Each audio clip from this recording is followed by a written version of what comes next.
వాళ్ళ కోరికలు తీర్చాలంటే ఆస్తులు అమ్మేసుకోవాలి. అయ్యో సార్, అన్నీ తీర్చక్కర్లేదు.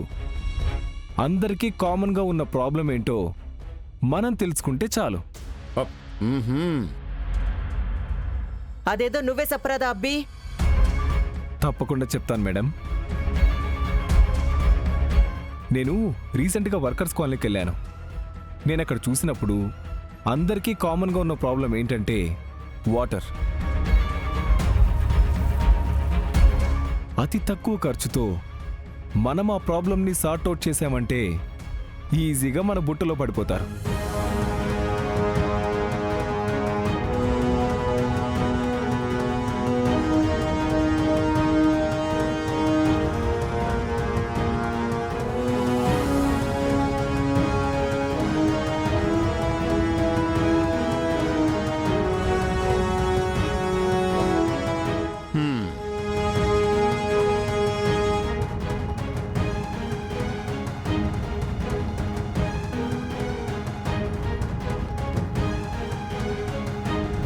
ఇది మేడం, ఇలా కనుక మనం చేయగలిగితే వాళ్ళు తప్పకుండా మన భద్రం గారికే ఓట్లు వేస్తారు.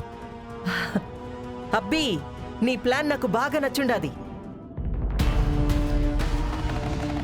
ఇలాంటి సలహాలిచ్చే నీలాంటి వాళ్ళు నా పక్కనుంటే గెలుపు నాదే. అమ్మీ, నువ్వేమంటావ్? ఎస్ మమ్మీ, ఐడియా చాలా బాగుంది. ఇప్పుడే దీన్ని ఇంప్లిమెంట్ చేసి అప్లై చేద్దాం. ఇదిగో రిషి, నేను గెలిచాక నీకు స్వీట్ బాక్స్ ఇస్తాలే. రే, స్వీట్ ఏంట్రా? నువ్వు గెలిచాక రిషి జాబ్ని పర్మనెంట్ చేసేద్దాం.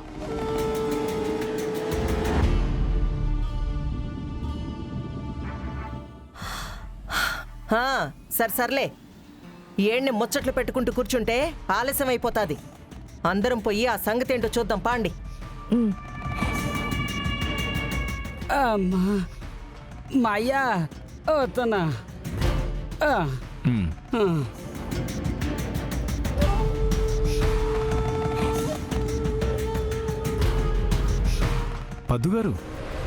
పద్దుగారు, ఏంటండి డల్ అయ్యారు? ఏమైంది? నా ఐడియా నచ్చలేదా? చండాలంగా ఉంది. మరి వాళ్ళంతా బాగుందన్నారు. వాళ్ళు మీరిచ్చిన సలహా వల్ల గెలుస్తారు, అందుకే వాళ్ళకి నచ్చింది. మా బావ మీ వల్ల ఓడిపోతాడు, అందుకే నాకు నచ్చలేదు. ఇన్ని రోజులు మీరు నాకు ఫ్రెండ్ అనుకున్నాను, కాదు. ఎప్పటికీ మీరు నా ఫ్రెండ్ కాదు. అయ్యో, ఇప్పుడు నేనేం చేశాను పద్దు గారు? ఎందుకు అలాంటి వాయిలెంట్ డెసిషన్స్ తీసుకుంటారు? మా బావ వర్కర్స్కి ఏదో చెయ్యాలని, వాళ్ళు బాగుండాలని, వాళ్ళ జీవితాలు బాగుపడాలని కష్టపడుతుంటే మీరేమో వాళ్ళ చిన్న చిన్న అవసరాలు తీర్చమని ఒక చచ్చ సలహా ఇచ్చి మా బావని ఓడించాలని చూస్తున్నారు. అందుకే మీరు నాకు నచ్చలేదు. అయ్యో పద్దుగారు, నేను ఓ ఎంప్లాయీని మాత్రమేనండి. అఖిలాండేశ్వరి మేడం గారు అడిగారు, ఆమె అడిగితేనే కదండి నేను చెప్పాను. అసలు లోపలికి ఎందుకొచ్చావు? మీకోసమే. మీకు మాట చెప్పాలని. ఇంకేం చెప్పాల్సిన అవసరం లేదు, నేనేం వినాల్సిన అవసరం లేదు. అయ్యో, మీరు నాతో అసలు మాట్లాడకండి.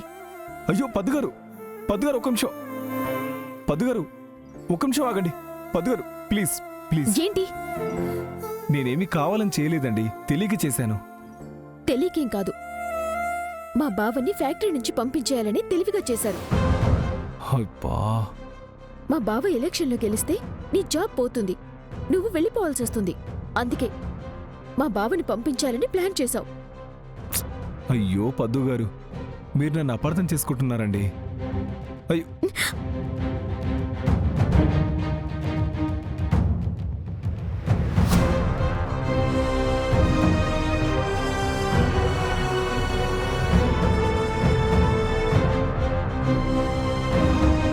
ఏం చేస్తున్నావు? ఇక్కడ నువ్వు జాబ్ చేయడానికి వచ్చావా, ఆడపిల్లల చున్నీలు లాగడానికి వచ్చావా? అయ్యో అది కాదండి, ఏదో పొరపాటున. ఏంటి పొరపాటు? ఎప్పుడు చూసినా పద్దు వెనకే తిరుగుతూ కనిపిస్తున్నావు. తన వెంట తిరగాల్సిన అవసరం నీకేంటి?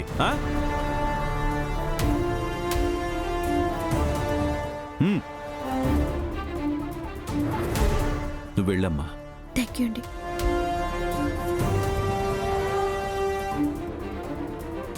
చూడు, మిషనరీ రిపేర్ చేయడానికి వచ్చిన ఇంజనీరువు నువ్వు. వెళ్ళి ఆ పని చూడు. తన వెంట పడితే బాగుండదు. ఈసారి ఇలా మాటలతో చెప్పను, ఇంకొక్కసారి జాగ్రత్త.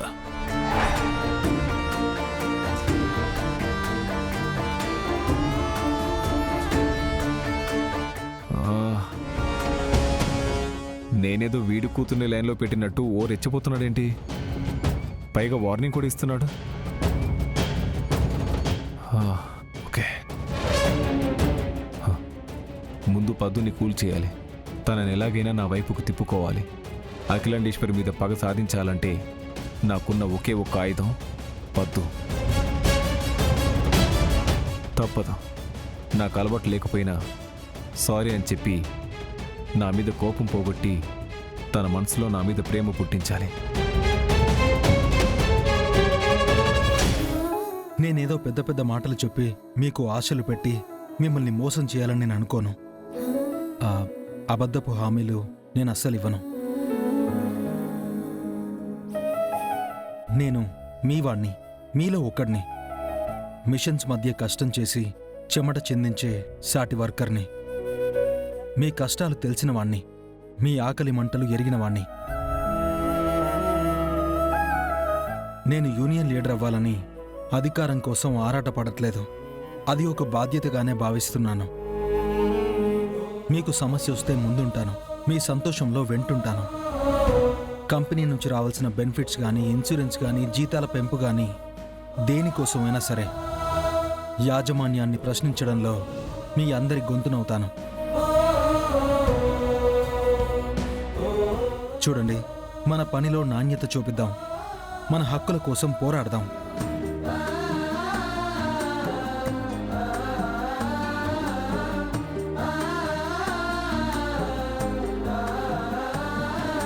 మీకు నా మీద ఏమాత్రం నమ్మకం ఉన్నా నన్ను గెలిపించండి.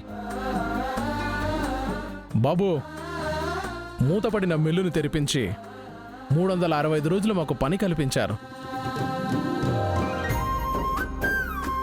మా ఉద్యోగాలను పర్మనెంట్ చేసిన వాడివి. నువ్వు మా మనిషివి. మా ఓట్లని నీకే. మా లీడర్వి నువ్వే. కాబోయే యూనియన్ లీడర్కి బాబుకి జై. కాబోయే యూనియన్ లీడర్కి బాబుకి జై. కాబోయే యూనియన్ లీడర్కి బాబుకి జై. అందరికీ థ్యాంక్ యూ. మీరు వెళ్ళి వర్క్ చూసుకోండి.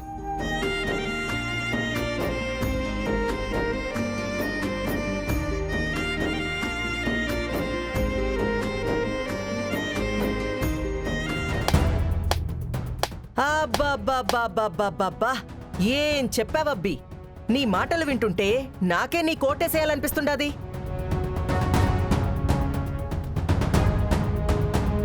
మమ్మీ, అబద్ధాలు చెప్పి నమ్మించటం ఇతనికి అలవాటే కదా. పాపం వాళ్ళకిది తెలియక ఇతన్ని నమ్ముతున్నారు.